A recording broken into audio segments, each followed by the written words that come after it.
Você está no Duas Saídas. Seja bem-vindo, seja bem-vinda ao podcast da família basqueteira brasileira. Comigo, Fábio Toledo e Lucas Guanais, na 37ª edição, Guanais, do Duas Saídas. Olá, Fábio. Você ficou feliz com o que aconteceu no final de semana? Eu acho que, enfim, pouca gente deve ter ficado, independente da cidade. Mas, enfim, vamos lá, Fábio. 37ª semana de prévia do Novo Basquete Brasil, inclusive. Pois é, né? Pra gente aqui, as prévias estão longas, né? Mas agora oficialmente de prévia, né? De aquecimento pro início, pra bola subir, né? No sábado com Flamengo e Vasco, né? O jogo oficial, de estreia oficial. Um momento chave para o calendário do basquete masculino, né, do Brasil, que a gente vai trazer também aqui nessa edição do Duas Saídas. Já curte, já compartilha, já também, se você ainda não faz parte do clube do canal Duas Saídas no YouTube, faça parte, ajude a gente, né, a dar sequência aqui a um projeto para trazer também novas ideias, né, que a gente tem várias ideias para pôr, né, pro canal, né, só a gente precisa da sua contribuição aí, para a gente também ter o nosso desenvolvimento por aqui. Exatamente, né, quanto mais viável financeiramente for o projeto, mais tempo a gente pode conseguir ali para destrinchar essas nossas ideias, esses nossos projetos, o conteúdo extra que a gente imagina também para os próximos meses irá para o ar, caso você contribua com isso também. E quem sabe, né, a gente espalha a palavra do basquete nacional.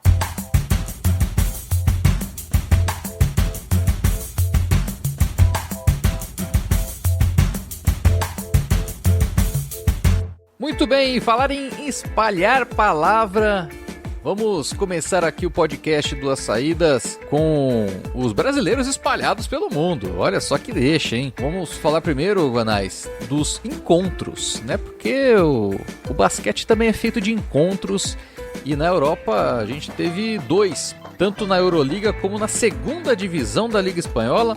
Na Euroliga, um encontro de armador com ex-atleta, né? Um técnico agora pela Euroliga, né, Guanais? O Paris Basketball do Thiago Splitter como técnico, né? Sua primeira empreitada lá na Europa como técnico, enfrentando o Estrela Vermelha de Iago Matheus, né? Nessa primeira rodada da Euroliga. E deu Iago Matheus, Fábio. Apesar do Iago não ter ali as maiores estatísticas, né? Ele jogou por 14 minutos, fez 2 pontos, distribuiu 3 assistências. O Estrela Vermelha da Sérvia foi até Paris e saiu com a vitória contra o Paris Basketball, né? O time do Thiago Splitter, pelo placar de 80-77.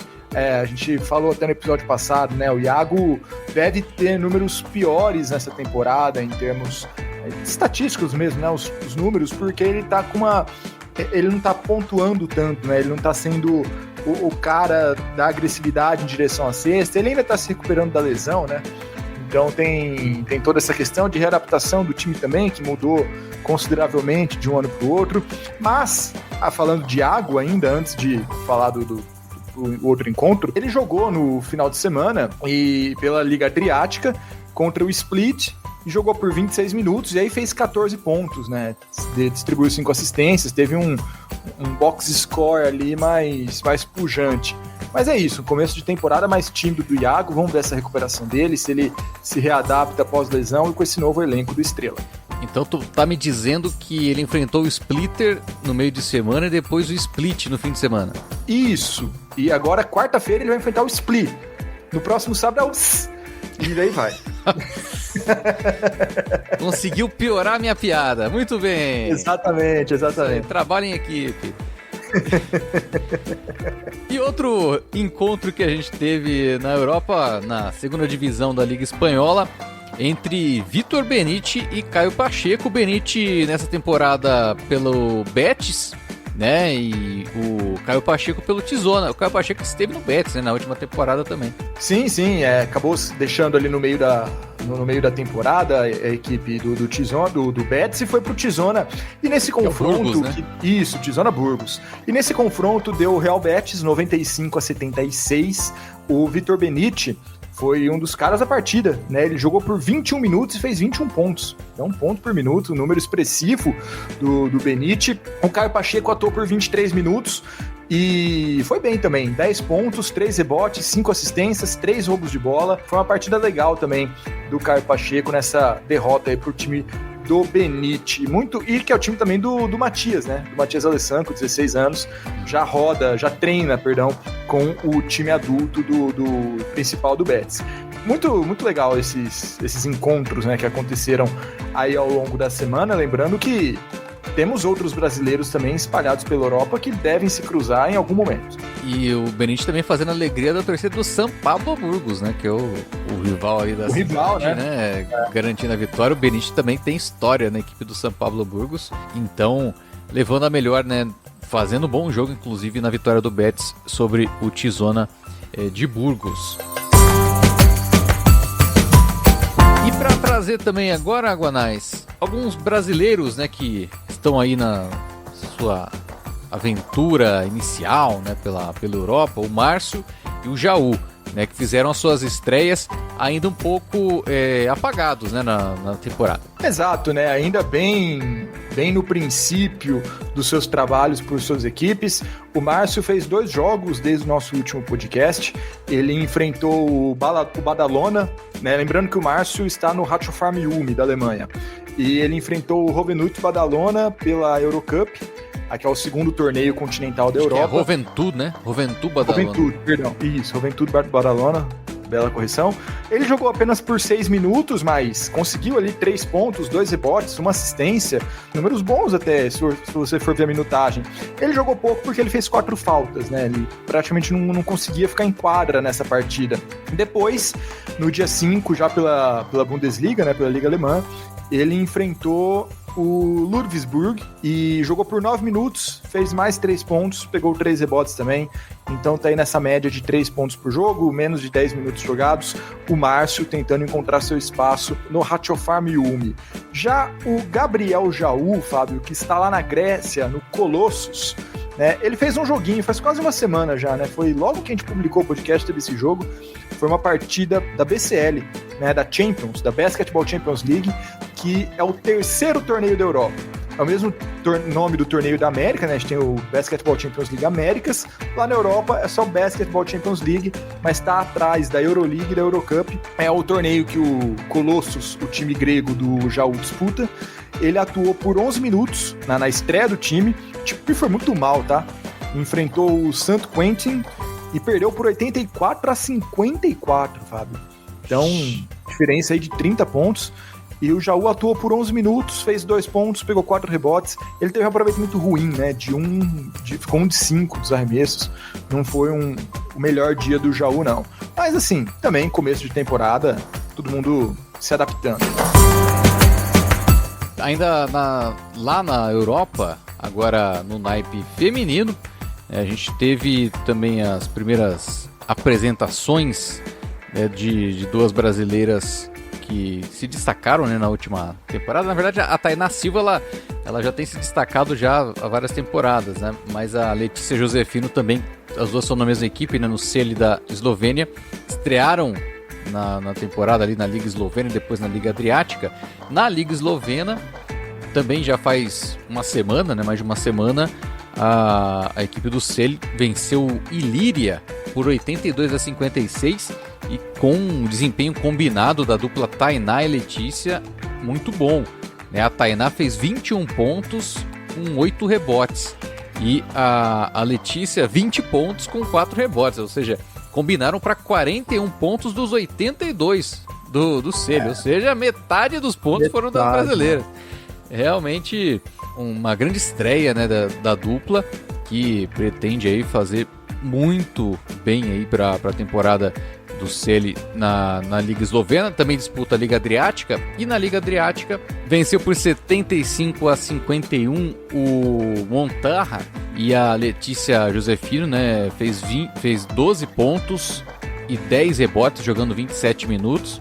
A Tainá 6 pontos, 7 rebotes. Não foi o mesmo desempenho da estreia da Liga Eslovena, mas as duas atletas prometem, né, fazer uma grande temporada por lá e com certeza depois né, vão desembarcar aqui no Brasil, na LBF, lá provavelmente no segundo turno, né, da competição, lá na virada do ano. Assim, é um movimento que a gente viu bastante na última temporada, né? Até o calendário da LBF posicionado para que isso aconteça, né? Até um pedido das jogadoras também para que isso aconteça, para que elas continuem tendo onde jogar, né? Lá para janeiro, fevereiro, elas chegam para qualificar esse resto de segundo turno, né? E todos os playoffs da LBF. Aliás, né, para quem quiser acompanhar um aquecimento para a LBF, é só assistir a Liga Portuguesa, né? Tem um monte de brasileiros jogando por lá. Tem Mariane Carvalho, tem a Monique, tem a Rafa Monteiro, a Glenda. O que mais que tá jogando por lá? A LBF é quase que o filho do Campeonato Paulista, o Campeonato Português e o tempero de uma ou outra atleta espalhada pela Europa aí também, né? Pois é. Então é isso, né? O estreia muito boa aí da Letícia e da Tainá pela Liga Eslovena e Liga Adriática. Permanecendo mundo afora e também no basquete feminino, vamos repercutir agora também, né?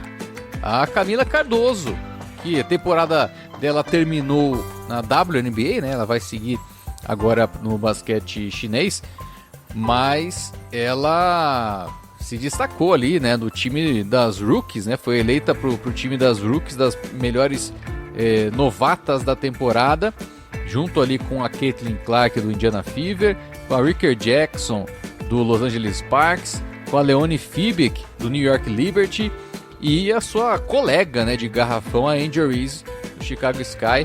O garrafão é do Chicago ali, o Guanais, com Camila e Angel Reese. Coroando, né, a grande temporada que a Camila Cardoso teve pelo Chicago Sky, principalmente ali após o final do primeiro turno e por todo o segundo turno também, quando ela entrou de vez no time, né, e ao lado da Angel Reese, acabou ali fazendo uma campanha estatisticamente boa, chamou muita atenção, mas que não foi capaz de levar o time aos playoffs, só que demonstrando muito potencial, né? Tanto potencial que o fato do time não ter ido aos playoffs derrubou a treinadora, né? A gente até falou isso na temporada passada, e no episódio passado. Parabéns aí pra Camila, muito legal esse reconhecimento. Pô, é um feito praticamente inédito, né? É muito raro a gente ter brasileiros nos times ideais de NBA e WNBA. Isso, né, já mostra e reforça, na verdade, né, a qualidade, o potencial que tem a Camila Cardoso ali a nível internacional, né, e isso fica notório agora também com essa nomeação e que vem muito mais por aí, viu? Pode ter certeza.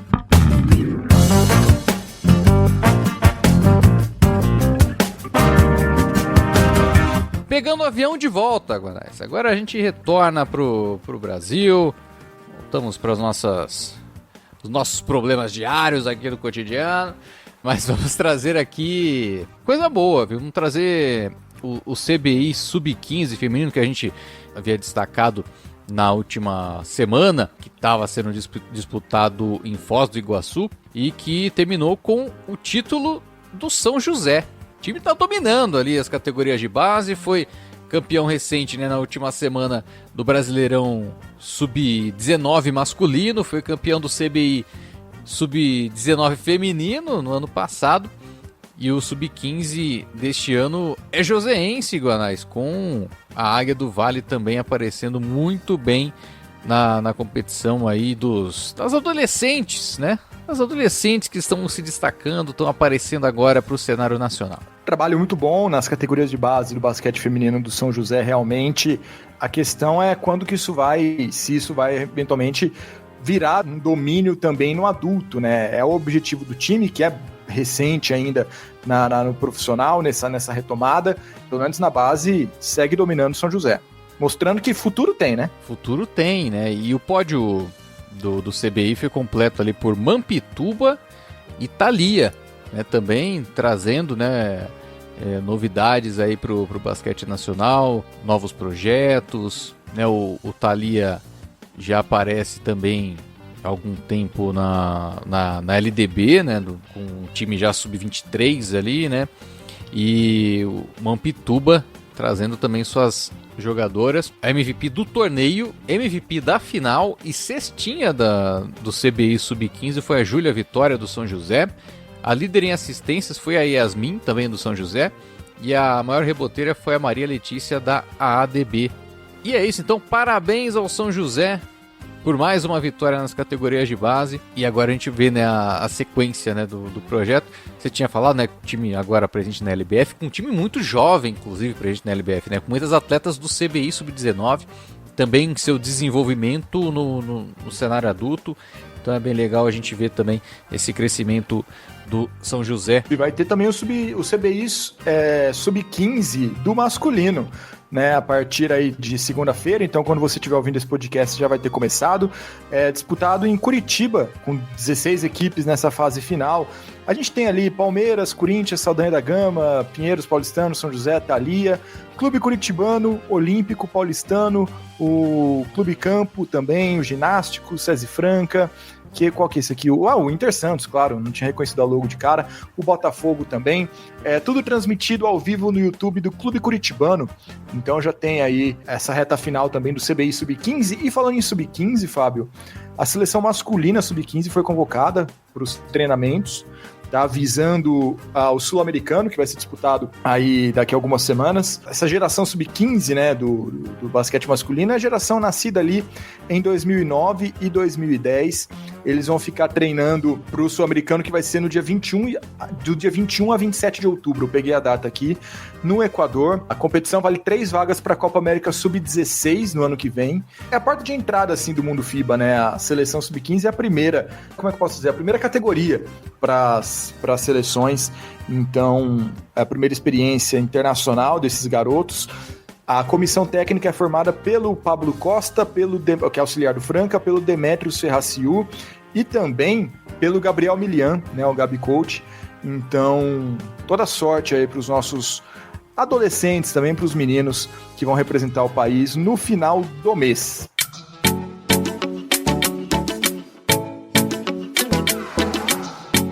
E agora vamos falar do basquete adulto, né? Falamos da garotada, dos adolescentes, né? Você fala garotada pro Sub-15, o pessoal vai ficar bravo.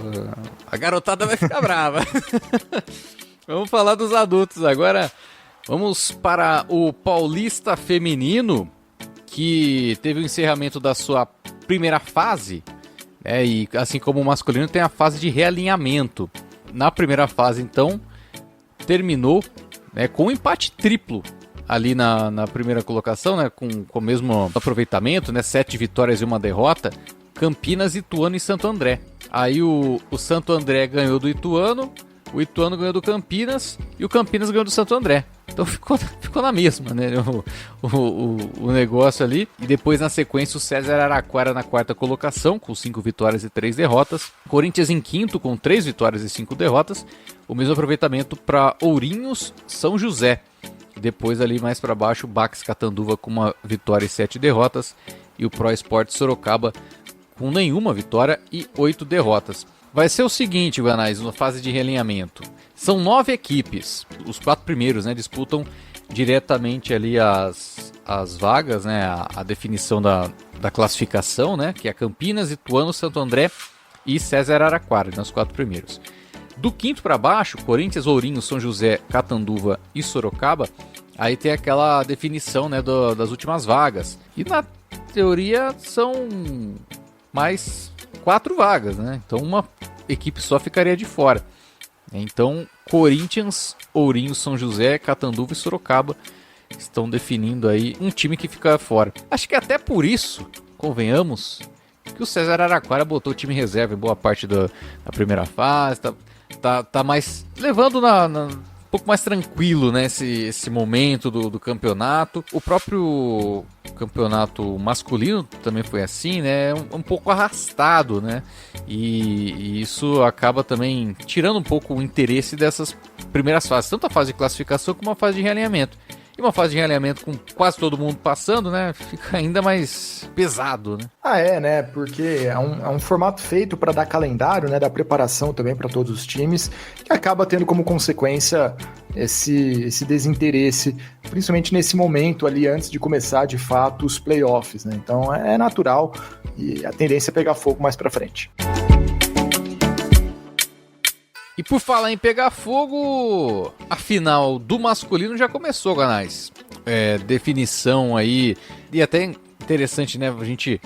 Na última edição a gente estava falando das semifinais, o SESI continua como franco favorito. Entre São José e São Paulo a gente, né, previa ali de fato partidas equilibradas, mas eu até chamei a atenção, né, Guanais, que na fase anterior o São José havia batido o Pinheiros fora de casa e depois novamente bateu o São Paulo no Morumbi para conseguir a classificação para retornar, né, a fazer história, né? O São José chegando a uma final do Campeonato Paulista. Com certeza, né? O primeiro jogo foi na segunda-feira, pouco antes da nossa gravação, em São José, na Farmaconde Arena, lotada, inclusive, ingressos esgotados pela torcida joseense, mas deu Franca. Foi 82-68 para o SESI Franca, que dominou o jogo desde o começo, né? Apesar ali da tentativa, o Buiú fez 18 pontos, 7 rebotes, mas o Vieta também fez um jogo ali, não com a pontuação que se espera dele, mas tentou ali reduzir essa vantagem, mas o Franca foi mais consistente ao longo do jogo todo, soube manter a vantagem, que é uma coisa que esse time costuma fazer muito bem, e saiu com essa vitória fora de casa e agora pode resolver tudo no Pedrocão, deve confirmar o título paulista nos próximos dias. O São José teve um pouco... assim, do time que dentro do próprio Paulista ele não entrou como favorito para chegar na final, né? E fez grandes partidas para conseguir isso, né? Eu acho que meio que sabe que chegou no máximo onde poderia chegar, né? E mesmo com a torcida apoiando, né? Mesmo até com o primeiro período um pouco mais próximo ali no placar, o cenário é diferente, né, contra o SESI Franca, né? É um time que já vem completo, né, diferente até de outras edições, né? Já começou com o Jorginho desde o começo, com o Didi, o Lucas Dias, né, o Hetzheimer ganhando ritmo, o David Jackson, inclusive, né, na temporada passada, o David Jackson, eu nem lembro se ele jogou Paulista, ou se ele jogou, só jogou na reta final. Desde o começo ele tá jogando agora, né? Então é um Franca já mais ou menos do que se espera do Franca pro NBB, né? E isso já mostra um pouco da força da equipe.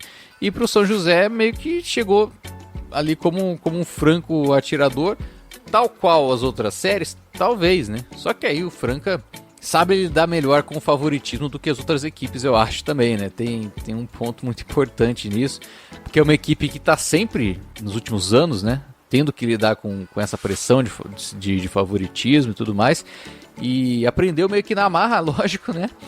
Depois de alguns fracassos ali do início do projeto, aprendeu a lidar com isso, né? A partir da montagem do seu elenco, jogadores que chamam responsabilidade, né, no jogo. David Jackson historicamente faz isso, Jorginho também, né, é sempre muito importante nesse sentido, e isso dá muita condição para o SESI ser um time muito difícil de ser superado, ainda mais numa série, né? Isso, a gente já vê isso, já não é em uma temporada, né? Já não é em 2 temporadas, é um time que está muito forte já há muito tempo. É raro, né, da gente ver no basquete brasileiro um time que dure por tanto tempo assim, né? É na base realmente dos títulos, na base do orçamento muito alto.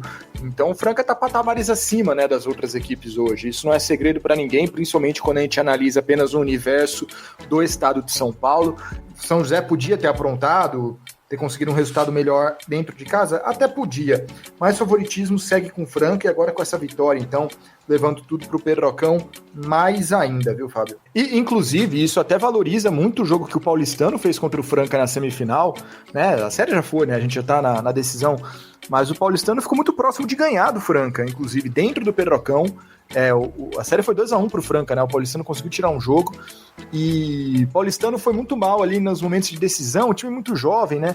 E aí acabou pecando muito nas escolhas de jogadas e em aproveitamento de lance livre também, mas o Paulistano ficou muito perto de tirar essa série do Franca dentro de casa, o que ressalta também o nível e o trabalho da equipe do Demetrius, né? Que a gente sempre fala como consegue competir mesmo ali com um time quase de LDB. Verdade, né? Sempre sempre esse trabalho de renovação também, né, do elenco, utilizando bem, né, a base do paulistano, e mais uma temporada está sendo assim.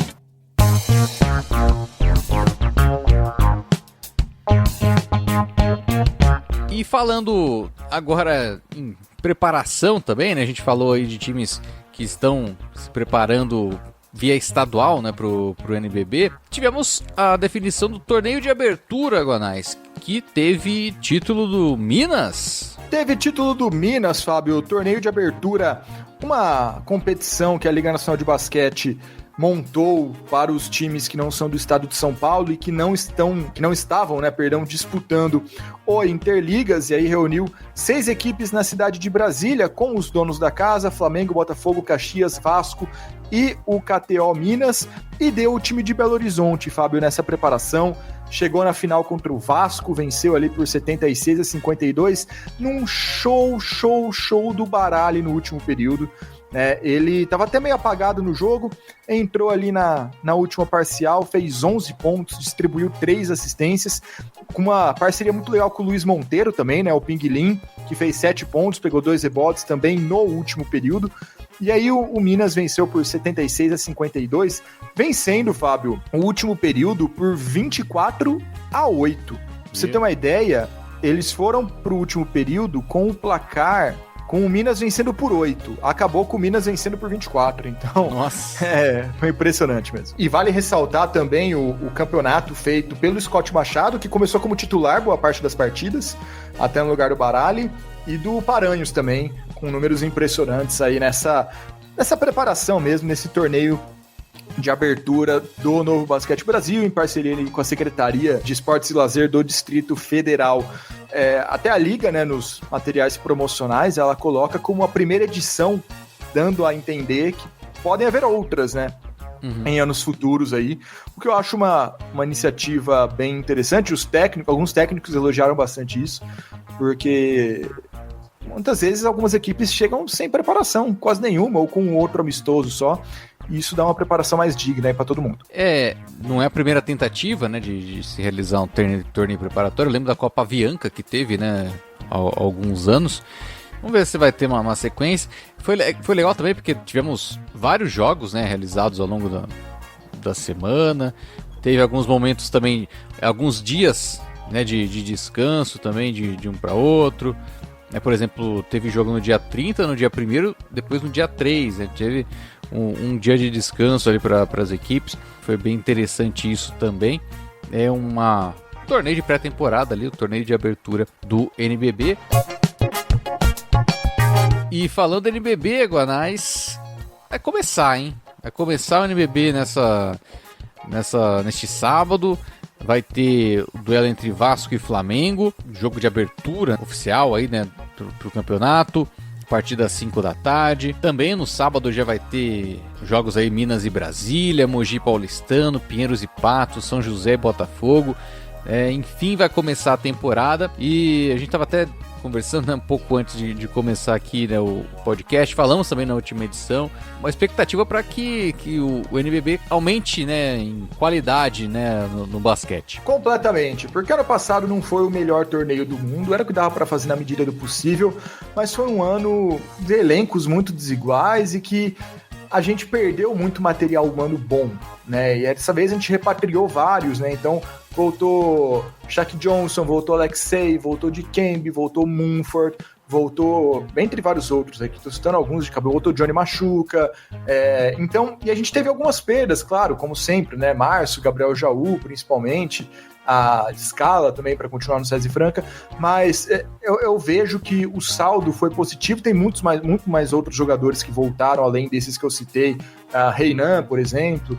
Então, assim, eu poderia ficar aqui mais um tempo citando jogadores que voltaram, boas contratações de estrangeiros também, que as equipes fizeram. A ideia é que isso melhore o campeonato como um todo, porque essas chegadas vieram para equipes de todos os pontos da tabela, né? Não apenas a parte de cima. Se a gente for ficar na parte de cima, claro, Alexei, Shaq Johnson no Flamengo, você tem o Luiz Monteiro no Minas, que ele foi o MVP da Liga Venezuelana, mas você tem no Pato o Austin Reiten, que foi o melhor estrangeiro da Liga Chilena temporada passada. Você tem no União Corinthians a volta do Dikembe e do Johnny Machuca. E aí você vai equilibrando, você vai deixando os talentos melhor distribuídos, o que tende a gerar um campeonato mais legal, um campeonato mais interessante.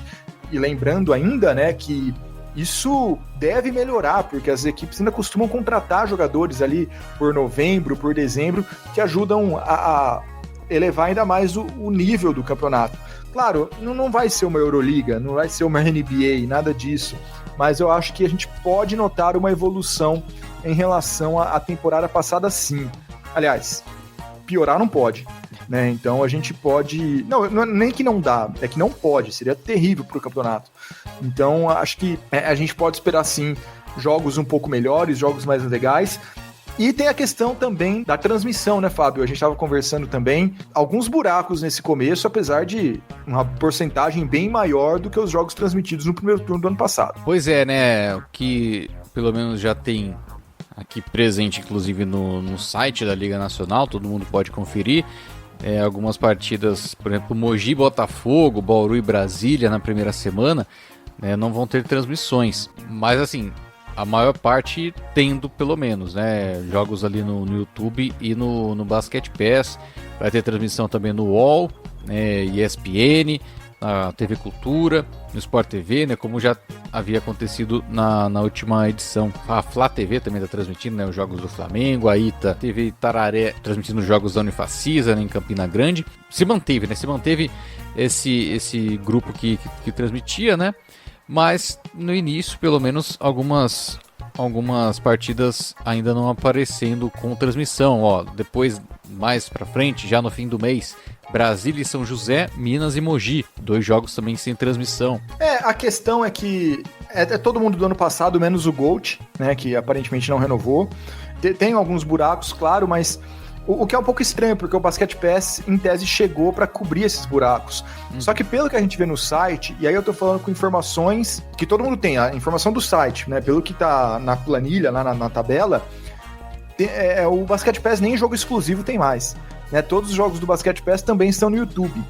Então não sei o que pode ter acontecido aí. Isso meio que esvazia o sentido do Basket Pass, né? Ninguém vai pagar por algo que tem de graça no YouTube. Então, não sei se o Basket Pass vai completar essas janelas e ainda não foi atualizada a tabela. Não sei de fato qual que é essa questão aí do pay-per-view do NBB. Mas, por enquanto, temos alguns buracos. Tomara que sejam preenchidos, né? Dificilmente os da primeira semana serão, né? Estão muito em cima. E aqui as transmissões estão indo até dezembro ali, né? Até o dia 23 de dezembro, quando tem a última transmissão aqui apresentada. O restante da temporada ainda não está definido.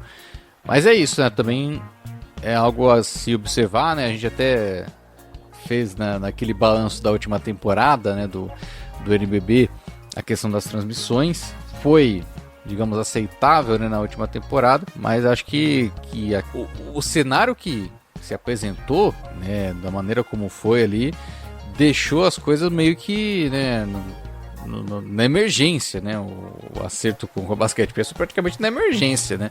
Lá no retorno, depois de muitas partidas ali sem transmissão, né? Sem imagem.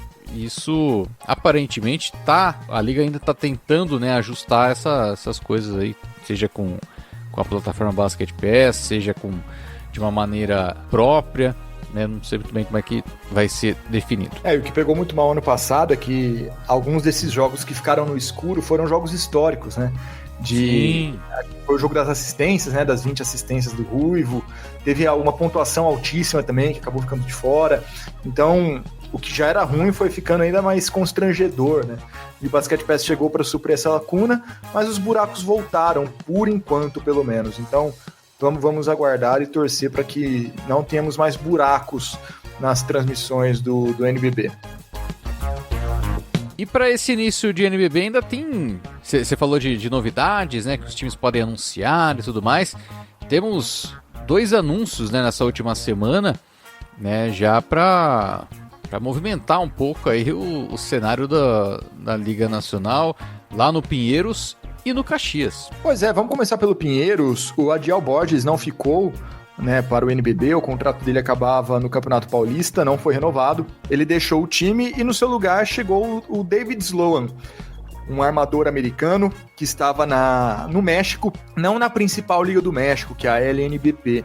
Ele estava na Cibacopa, que é tipo uma Liga 2 do México, assim, mas com números interessantíssimos, viu, Fábio? 21 pontos por jogo, 6,6 assistências, 4 rebotes.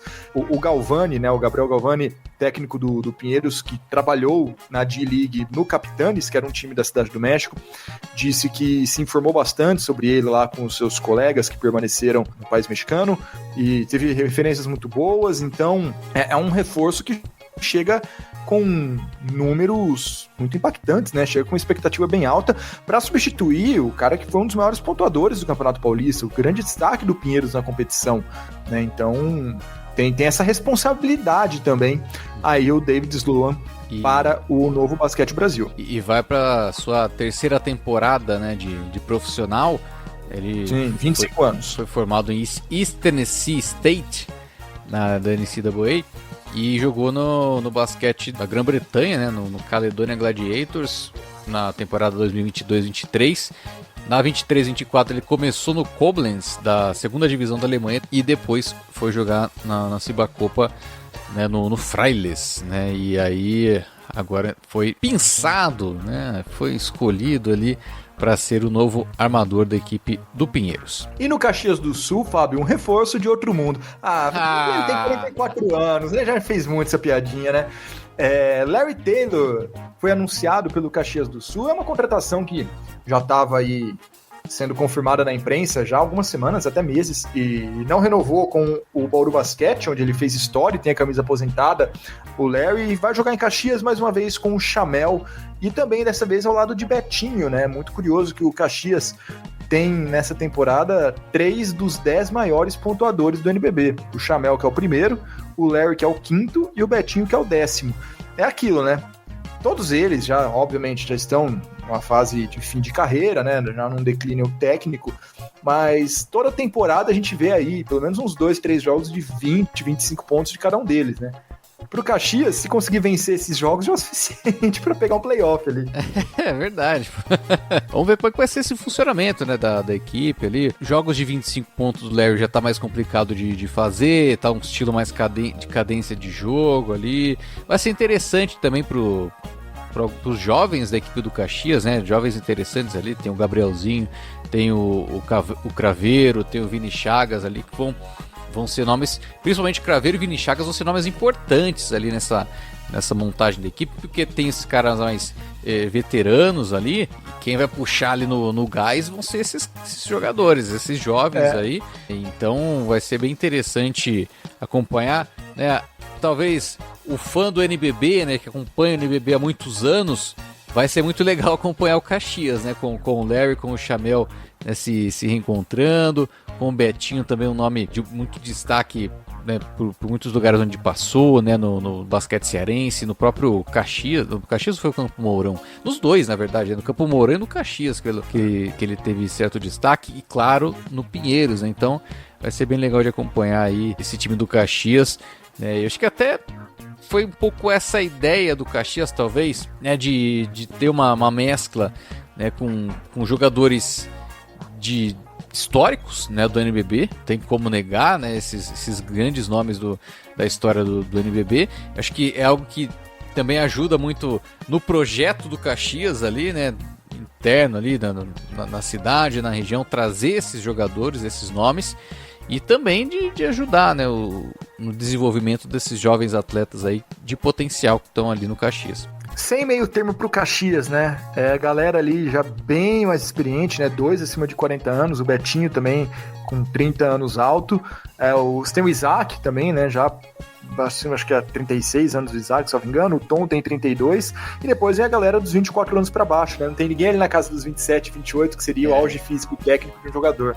Então foi bem sem meio termo mesmo o Caxias nessa montagem bem curiosa do elenco. Eu tô curioso aí, né? A montagem foi curiosa e eu estou curioso para ver como é que vai funcionar.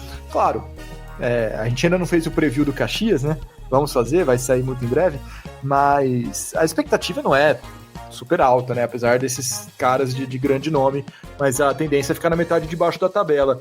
Mas ainda assim deve gerar histórias bem interessantes lá ao longo desse ano. E será que vai ser a última do Larry e a última do Chamel? Cara, eu pensou uma The Last Dance em Caxias? Olha, não duvido. Eu escuto isso faz uns 8 anos de cada um.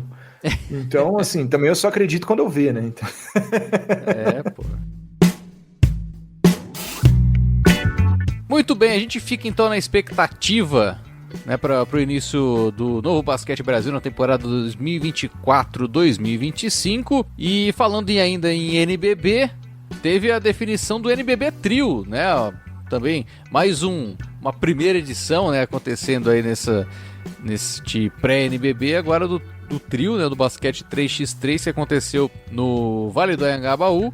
E teve a vitória do Paulistano, Guanais. Pois é, Fábio, liderados por ninguém mais, ninguém menos que Rafa Moreira, né? Um jogador aí de história, principalmente pelo Mogi, né? Jogou por outros clubes também. São José também jogou, né? São José é um cara já de trajetória no 5x5, já está há um bom tempo no 3x3, por isso que ele podia jogar. Muito legal esse evento, teve a final no Vale do Anhangabaú, no centro de São Paulo. Foi um evento muito bem avaliado por quem compareceu, então acho que a tendência é continuar. A gente já falou bastante do NBB Trio nas edições anteriores dos podcasts, então pode ser que role. Pode ser que role outras, né? Mas é legal que vá para outras praças também, né, para promover aí tanto o NBB como a cultura do basquete 3x3, né, como a própria cultura do basquete como um todo, né? Uma ideia bem legal assim de se promover aí nesse período de intertemporada, né, do basquete da Liga Nacional. Então, bem legal aí, pelo menos a primeira edição, né, bem avaliada, aprovada. Vamos ver, né, torcer para ter uma sequência nessa ideia do NBB Trio.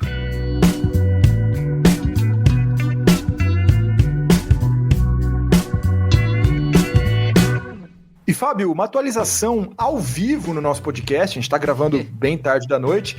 Terminou agora, né, o jogo do Mãozinha pela pré-temporada do Memphis Grizzlies na NBA. Atuou por 8 minutos, não pontuou, pegou 7 rebotes, deu uma assistência. Aí os números do Mãozinha nessa partida contra o Dallas Mavericks.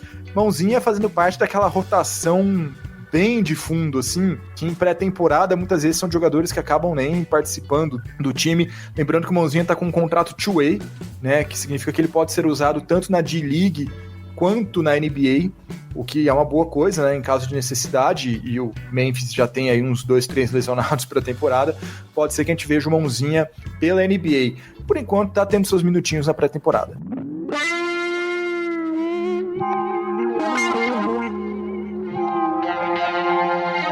E agora a gente fala de história aqui no podcast Duas Saídas, porque foi nesse domingo, né, dia 6 de outubro, que se completou 45 anos da conquista do título mundial do Sírio. Uma conquista muito importante, né, ali pro basquete brasileiro, ali em 1979, no ginásio do Ibirapuera, que tem a cena histórica, né, do título ali, da torcida invadindo a quadra. Vamos trazer também um pouco, Guanais, dessa conquista, né, desse momento importante, né, pro basquete nacional, que vinha já há alguns anos ali, né, sem conquistas internacionais, e essa do Sírio foi muito interessante também e impactante, né, para a sequência do basquete brasileiro. Com toda certeza, né, a gente já tinha saído ali até a nível de seleção daquela geração de Vladimir Marques, o Biratã, né, que foi ali até 1972, né, foi o último ciclo olímpico daquela geração que foi vitoriosa, medalha de prata em Olimpíada, campeã mundial, e foram alguns anos ali realmente sem grande destaque para equipes brasileiras, embora a gente tivesse o Franca vice-campeão e terceiro lugar em alguns mundiais, o Sírio mesmo tinha sido vice-mundial, tinha sido terceiro mundial no ano anterior, mas ainda faltava aquele título, né? E o título veio na competição em São Paulo, no ginásio do Ibirapuera. Foi a primeira conquista de um clube brasileiro da Copa Intercontinental, né? Ou do Campeonato Mundial. A nomenclatura variava ainda ano a ano ali pela FIBA. Foi um torneio que 5 equipes disputaram, né? O Sírio representando a América do Sul, representantes europeus, a gente tinha o Bosnia Sarajevo, que era da Iugoslávia, e o Varese, da Itália. E representando a América do Norte, tínhamos o Piratas de Quebradilhas, de Porto Rico, e o Mocan All Stars, né, ali dos Estados Unidos, porque, né, para o basquete, durante muito tempo, o Mundial significava esses 3 continentes apenas. E foi um confronto, foi assim, 5 times, né, todos se enfrentavam dentro do mesmo grupo ali, então 4 jogos para cada um. E o Sírio, Fábio, saiu ganhando, né? Saiu ganhando, venceu ali o Piratas de Quebradilhas por mais de 30 pontos na primeira rodada, depois perdeu para o Mocan All Stars na segunda, mas aí venceu novamente o Emerson Varese e chegou no último dia, Fábio, no dia 6 de outubro de 1979, quando você mesmo citou, precisando vencer o Bosnia Sarajevo para ganhar no confronto de desempate, né? Os dois times estavam liderando a competição. Não foi planejado, mas na prática o último jogo foi de fato a final do campeonato. Pois é, né? Valia então o título.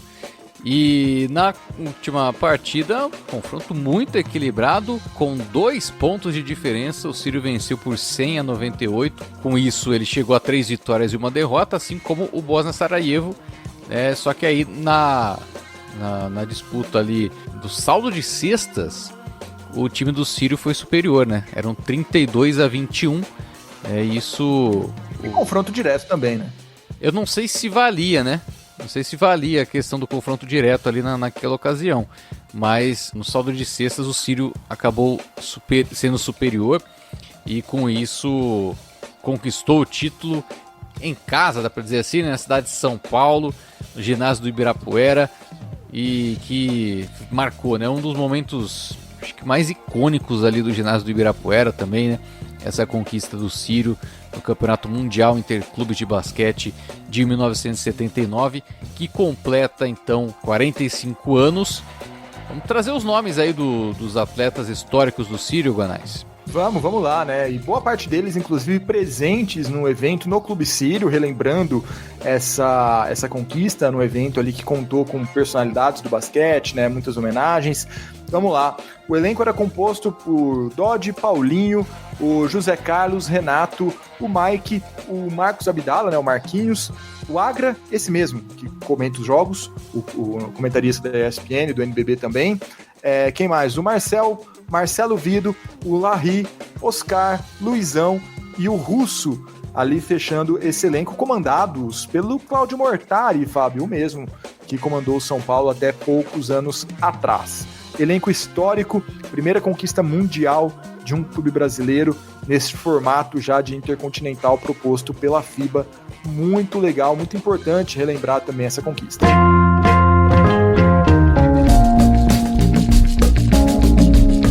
E chegou a hora das perguntinhas, viu, Guanais?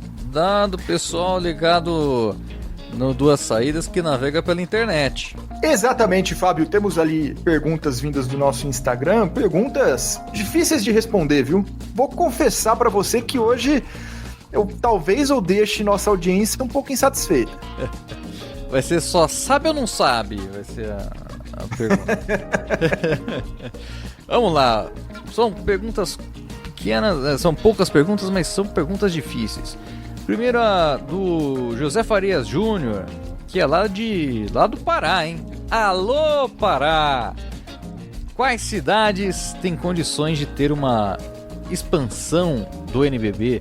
Ele é do Pará, né? E sonha, né, com um dia ter uma equipe ali do NBB por lá.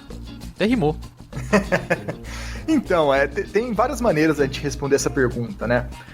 Cidades com condições de ter uma expansão do NBB, de suportar um time no principal torneio de basquete do Brasil, tem várias, cara. E aí, assim, você pode citar a Baciada. Tô falando por população, economia, né? Por esse tipo de coisa. Não tô falando por tradição no basquete. Então, você pode pegar um monte de capital, cara.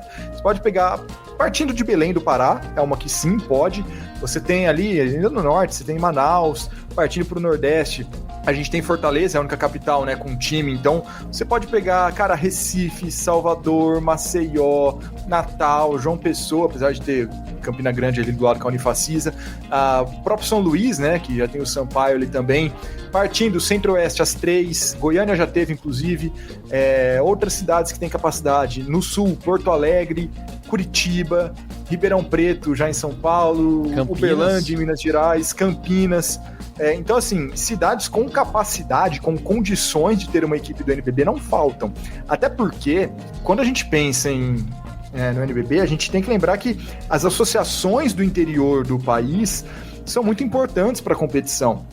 Então, você pega, Franca e Bauru são cidades ali de 360, 380 mil habitantes. Mesmo o patamar de cidades como Santa Maria, no Rio Grande do Sul, e Caxias também, né, que tem ali entre 300 e 400 mil habitantes.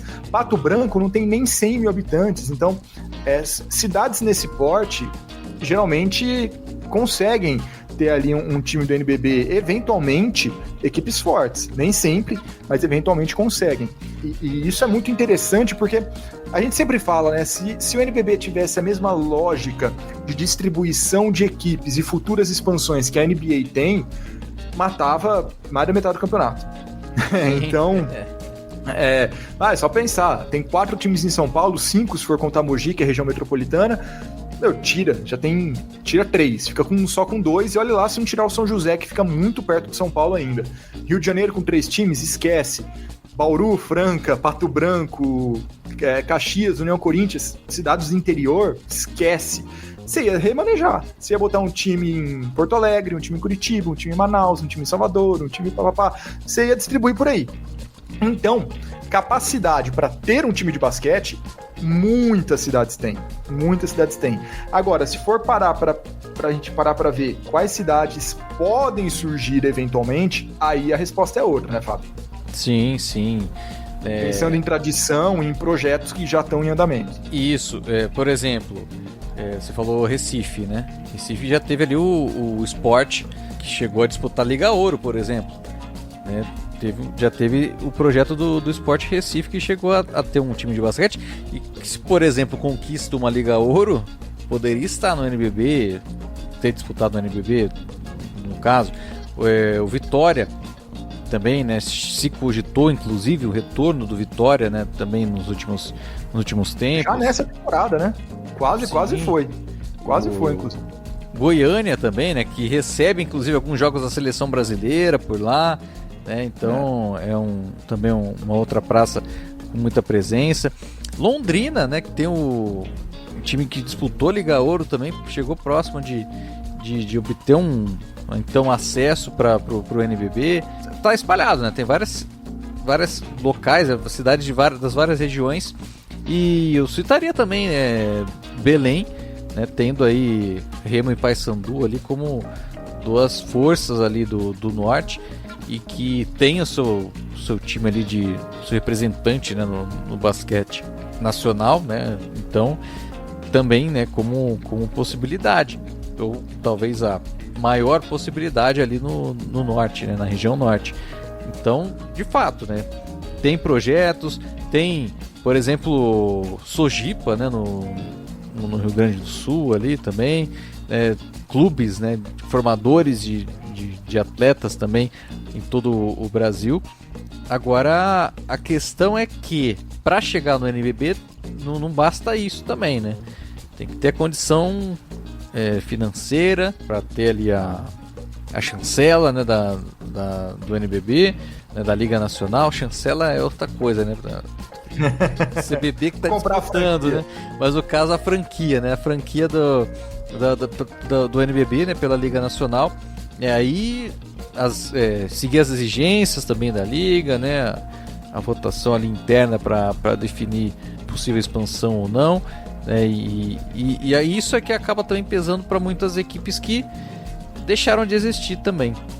Muitos projetos deixaram de existir a partir disso também. Se a gente pega lá no início, a gente teve Suzano disputando, Espírito Santo, né?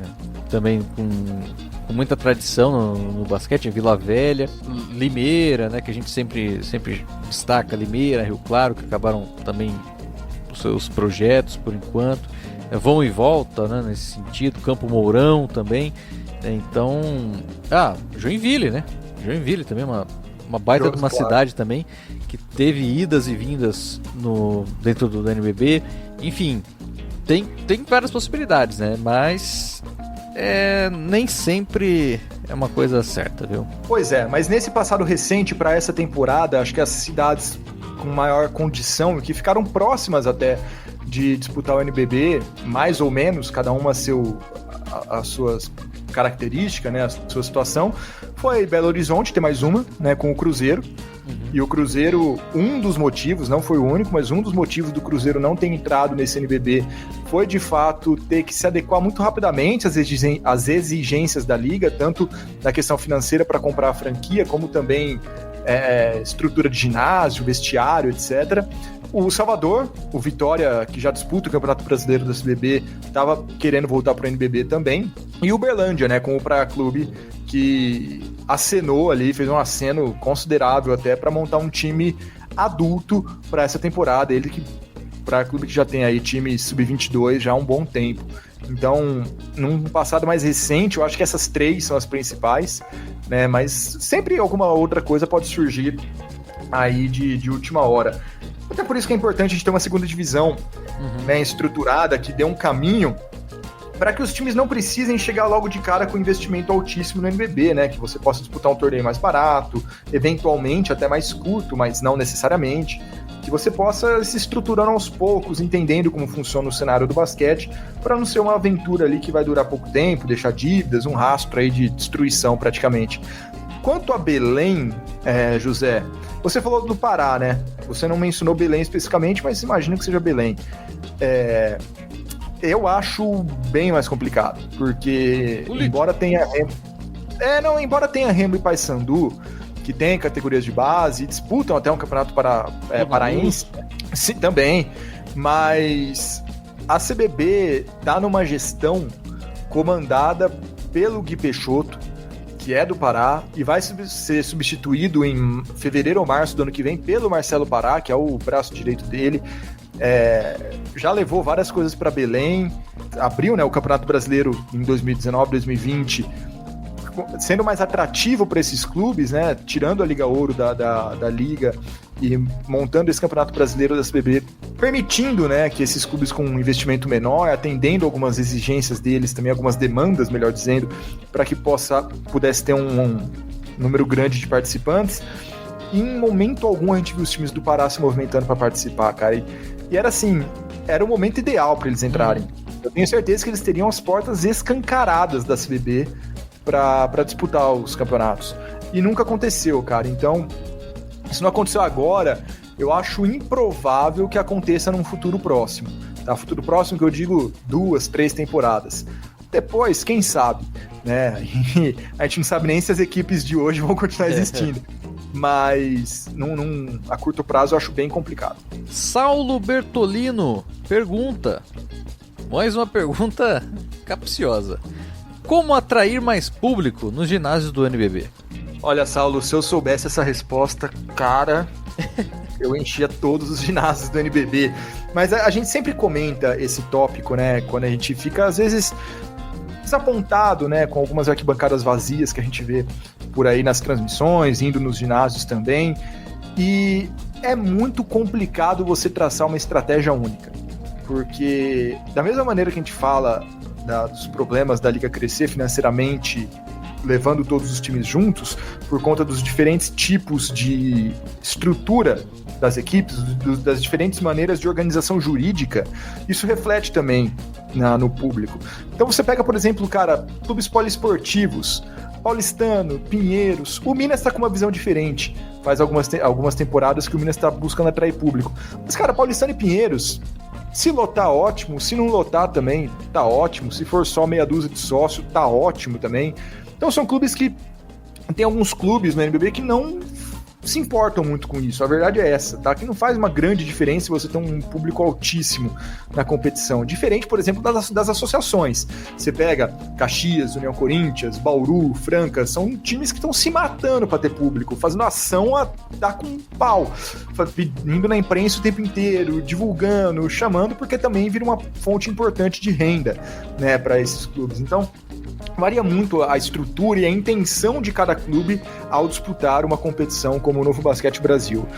Dito tudo isso, existem algumas coisas que são colocadas de maneira genérica que podem ajudar a encher mais os ginásios, mais ou menos de acordo com a região, né? Cada região teria que adequar essas características. Mais uma estrutura de marketing melhor, né? Isso é básico. Os clubes do NBB têm uma estrutura administrativa muitas vezes muito pequena, né? Principalmente as associações, então são poucas pessoas que comandam o clube. Se você for pegar do presidente ao assistente técnico, vocês, cara, tem 10 pessoas ali, quanto muito, sabe, em toda a estrutura do time. Então... Os próprios... as associações são assim, os clubes, às vezes, são... Dependendo do clube, tem a área de esportes olímpicos ali, né, que aí engloba várias modalidades, então não tem também um destaque, né, para uma modalidade apenas, e isso acaba também dividindo um pouco mais, né, esses clubes que podem até ter mais gente trabalhando, né, mas por conta da diluição, né, nas modalidades acaba também, né, atrapalhando nesse sentido, né, então várias modalidades diferentes. Não, e isso atrapalha bastante também, mas acho que a profissionalização da gestão é algo fundamental, que geraria também um trabalho melhor na obtenção de público, né? Então, e isso vale para praticamente todos os clubes, tá? As gestões do NBB ainda são muito precárias ainda, de maneira geral, então isso é uma coisa que melhoraria o campeonato como um todo. Também, uma melhora do nível técnico ajudaria bastante, uma melhora do nível técnico, em tese, levaria mais gente para os ginásios, para as competições, mais gente disposta a pagar pelos ingressos, pelos produtos dos times, a se engajar mais, né? Não só nas redes sociais, mas se engajar também fisicamente e financeiramente com os clubes, isso ajudaria bastante. Claro, para isso acontecer, você precisa de mais dinheiro, você precisa de uma melhor gestão. Eu estou citando pontos separados, mas todos eles se conectam. Ajudaria muito também resultados internacionais, né? A seleção brasileira participando constantemente de Olimpíadas, tendo boas participações em campeonatos mundiais também. Isso ajuda a aumentar a popularidade do basquete nacional como um todo. Por isso que é muito importante, foi importante a gente ter disputado os Jogos Olímpicos de Paris, né, embora a gente tenha parado ali na primeira fase do mata-mata, mas tem que estar sempre lá.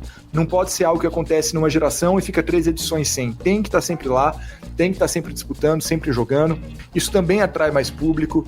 É um pouco de tudo, cara. É um pouco de tudo. E para a própria modalidade crescer também como um todo. E, pô, se você tem um time de basquete perto de você, vai valer a pena você pegar o carro e ir para lá, pegar o transporte público e ir para lá. Acho que isso é necessário. E falta um trabalho também, acho que de adequação às grandes cidades, né? Você vê que em São Paulo e no Rio, principalmente, são raros os casos de bons públicos, né? A gente tem, acho que o São Paulo e o Vasco, né, como ponto positivo nisso, mas é muito pouco, né? É muito pouco. Então, são cidades que têm uma dinâmica diferente de outras, né? Que precisam de horários, de localizações específicas para que facilite a chegada do público. Mas, claro, a gente está falando de cidades que tem, por exemplo, Paulistano e Pinheiros, né? Que tem Flamengo, que não tem uma dificuldade enorme em encher os ginásios, tirando em playoff. Então, são muitos fatores, cara. São muitos fatores para que isso, de fato, possa acontecer. Não são todos os clubes que precisam melhorar em todos esses aspectos, mas de maneira geral acho que isso melhoraria o campeonato como um todo. Saulo Borges, a última pergunta aqui, ele pergunta em várias, né? 4 em 1. Por que Ediel saiu do Pinheiros? Alguma treta? E qual o possível destino? A gringa? Fábio, não é muito bom quando você consegue responder 4 perguntas com apenas 2 palavras? Vamos lá. Não sei. E, assim, e Saulo, é de verdade, eu não desconheço esses bastidores da saída do Pinheiros. Fato é que o contrato dele ia até o Campeonato Paulista, tá? Para continuar no NBB, ele precisaria de uma extensão, né? De uma renovação. Acho que os próximos movimentos do Adiel vão mostrar se ele foi, na prática, dispensado, né? Porque não faz muito sentido você não manter um jogador que estava fazendo 20 pontos para o NBB, em termos estatísticos, ou se ele já tinha algo em mente, né? Algo, uma oferta, alguma coisa aí, já na manga. Mas eu de fato não sei, qualquer coisa que eu falar aqui vai ser mera especulação. Eu desconheço, realmente.